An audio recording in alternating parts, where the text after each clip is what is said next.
Any questions after today's practice? Coach, do you like, is it good with you playing a team twice in 3 weeks, or is that something you'd rather normally do? I don't really think about it. It kind of falls into that category of, focused on the stuff you can control. And, when the schedule comes out, there's things I look at, away games, time changes, next week, what time of the year, that kind of thing, bye week. But I think it's happened to me a few times, where we had an opponent twice in 3 weeks. I can't recall how many times, but not much. I think it's more unique that you play the Raiders week 1 and week 18. Gosh, I didn't know we played them week 18. Or you're playing an opponent 18. It gets back to that, you look at the schedule and there are other things I'm looking at that I think I would, like when the schedule comes out during the draft, there's certain things you look at right away, and that's kind of, and maybe that's different after I've done it for a while.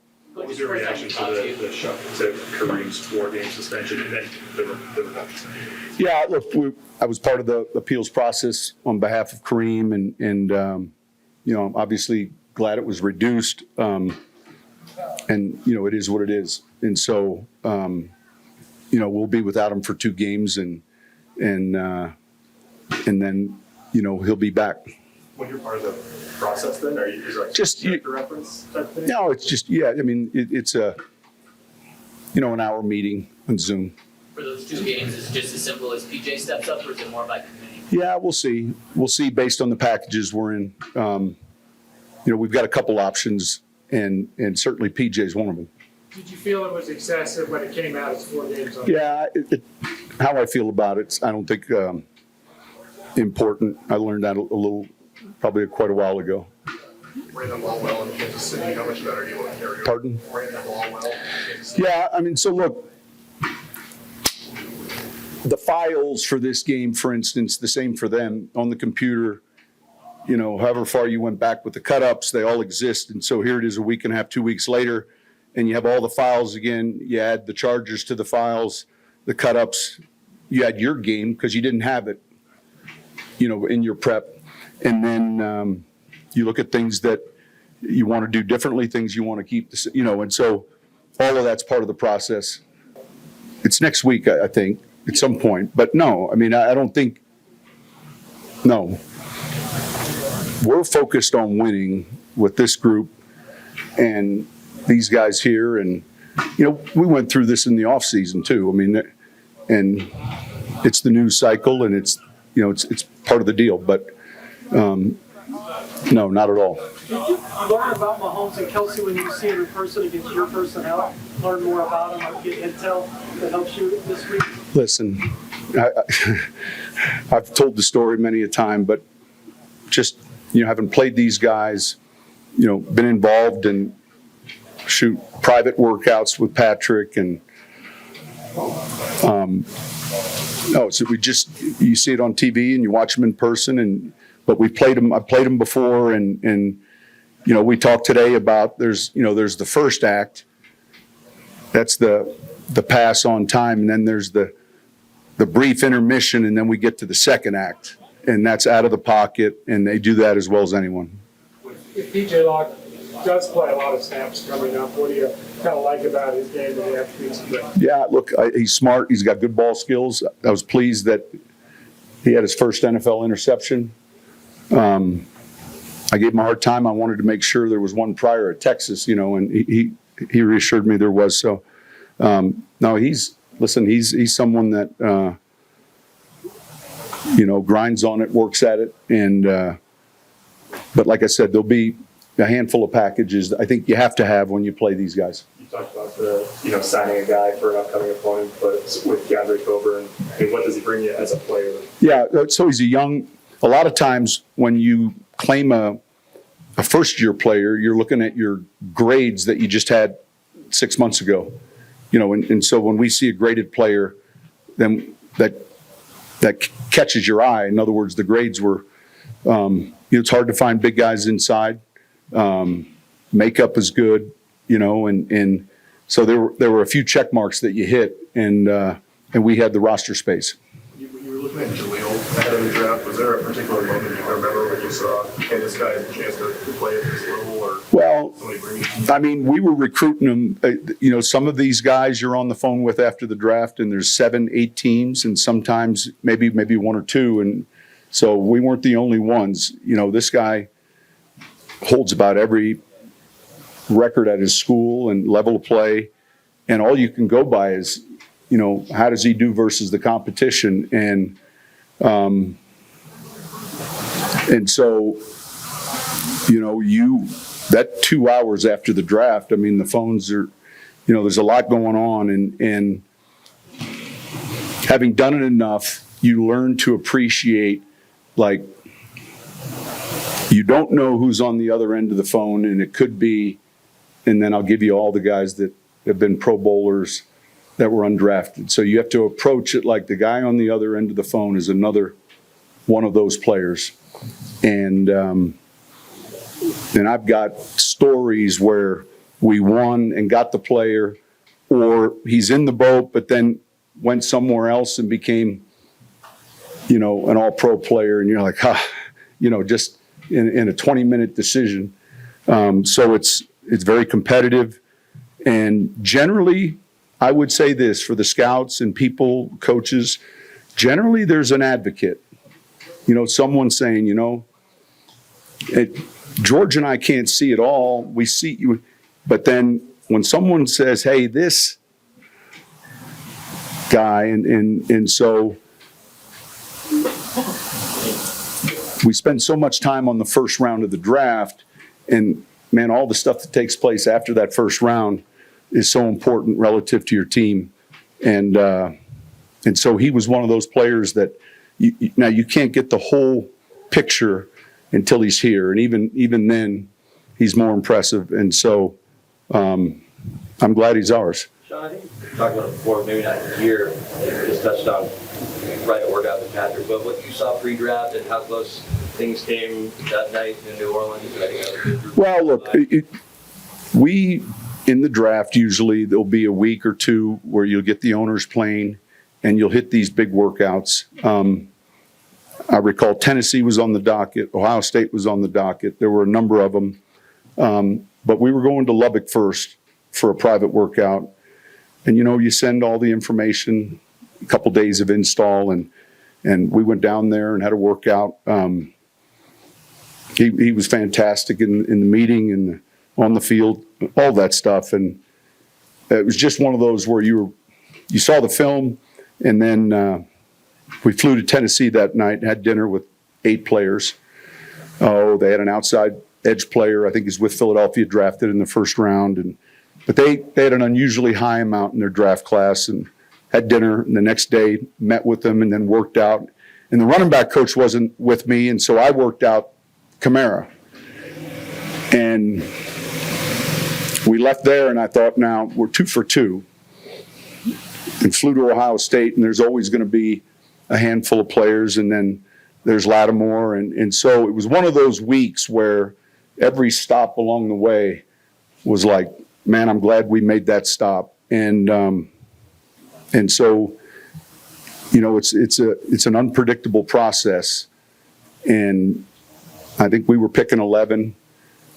And our board, we had 2 players. When you have 2, it's not until you get to where you have those 2.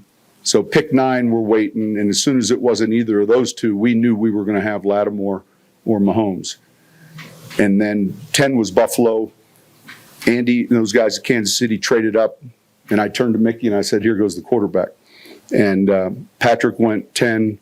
We took Lattimore 11. We took Ramczyk the end of that round. Took Marcus Williams where we were going to draft Kamara 2-11. My son was in the draft when that happened, and he knew we were targeting Kamara at 2-11, but Marcus Williams was a first-round graded player for us, and so we drafted Marcus, and I came back from meeting with the media, and Connor said to me, there goes Kamara. And so we went through the second round, and Mickey and I then got back into the third, drafted Kamara, and Trey Hendrickson. And that 17 draft was one where we really couldn't afford to pay them all. I mean, all of them, and that's important. But certainly the first round and the way things unfold, I mean, nothing surprises you, you know. Sean, I was wondering, how much does advanced analytics and advanced stats impact your game plan? Quite a bit. I think maybe differently than some people realize. We spend a lot of time and we hear 2-point, fourth down, 2-point, fourth down, and there's much more to it than that. I was asked at the combine once by someone, why I didn't go for it on 4th and 4 based on the numbers. And we were playing a rookie left tackle, and this Quinn had hit our quarterback, sacked him 4 times, but hit him about 8. And I said, were you paying attention to the left tackle matchup? In other words, in baseball, it's much cleaner with batter pitcher. And in football, there are some things that go into it that can change those numbers, When do you go for 2? Typically, I look at that in the 4th quarter. If it's a low-scoring game, I might look at it a little earlier. But I would say with the procurement of players, draft, free agency, it has a high level of importance. We get reports on sequencing, defensive trends, our own self-scouts. So there's so many other things, but height, weight, size, speed, measurables, game scenarios. We went through one the other day that might come up once every 3 years, and one more second on the clock and we're punting it. And we're prepared to punt with an 11-up rush, if that makes any sense. If there's 7 or 8 seconds left and you're behind and the other team's punting, you're not going to have you might have a returner, but you're not going to be and so 6 seconds is right at that line where you can throw a ball deep and high and end the game. So all of those things, you keep picking up 1 or 2 different things each year that maybe you hadn't thought of. And then I would say lastly, coming here, I didn't know who was over at the West Wing and, in our offices, but there were 4 offices, there were coaches, and George told me they were our analytics guys. And then about a month later, I was like, man, I'm glad these guys are here. The stuff that they can put together for us like this quickly. And I'm always asking, hey, can I have this information on, and it could be a number of things. How do opponents view us? So it's expanded a lot. And I would go one step further. You guys watch a little of this Amazon, this AI predicting when pressures are coming and intelligence building scenarios to help play callers. I mean, all of that stuff is coming. And I think you got to, part of it is you take it in, some of it means a lot, some of it, I'm good. And part of it's your gut. But during the game, like 2-point plays, for instance, tomorrow night we'll do tight red zone, right? And so we'll do that, call it 1 to the 5-yard line. And we'll finish with, let's say, 4 runs, 5 throws, maybe more than that. And so some of those plays are going over to the 2-point play, right? Because those are at the 2. Now, I'm not waiting at the end of the game for a 2-point play scenario to not use my best play at the 2-yard line. And so there have been weeks where, I can't wait to run a play at the 2 or the 3. And if we run it, then I'm on to 2-point play number 2. I'd rather score 6 than 2 with a play. So there's a lot that goes into that, and but it's helpful, and it's just being able to know what's useful and maybe what's not. Sean, following up on that, you were with the Zebra Technology and the partnership. You were, I think, the first coach using their stuff. And so we were. Is that just Yeah, no, more input? I wanted soft tissue info. If I said we had a hard practice today, I wanted some way to measure that. And the first thing I was able to look at is, all right, on a daily practice, the offensive linemen travel between 2 and 3 miles during the practice, and wide receivers are somewhere at 6. All right. Then Bo comes to me and says, look, the receivers are here, 5'8" to 6'3", but Brandon Cooks is 8'4". And so, well, we got to pay attention to that. And so, 20 years ago, we said, well, we might have to back off. Well, what does that actually mean? And so for me, it was soft tissue data to help reduce injuries and help understand the workload like we now have. Like we'll have the workload of today's practice and be able to chart, and there'll be alerts with certain players maybe. And so that was my first interest. And that was useful for me because now it wasn't just a gut or, and then pretty soon the offensive linemen would get out to practice early and walk around in circles so they could get their numbers up. But it was helpful. When you saw that Amazon sort of predict the nickel pressure, I mean, do you think, hey, can we do that? Or so we know we can't, great question, but in the box, on the sideline, no technology, no smartwatches, none of that. But as I've seen it, I thought, this is all coming, and I'll probably be on a golf course somewhere but coming in a sense where just from a standpoint of simulated decision-making relative to pressure. Yeah, that's what I was wondering about. Yeah, practice of being just begin to dabble and begin to think of where it could go. And, the people calling plays 20 years from now will be better than, and vice, it continues to advance. All right, thank you guys.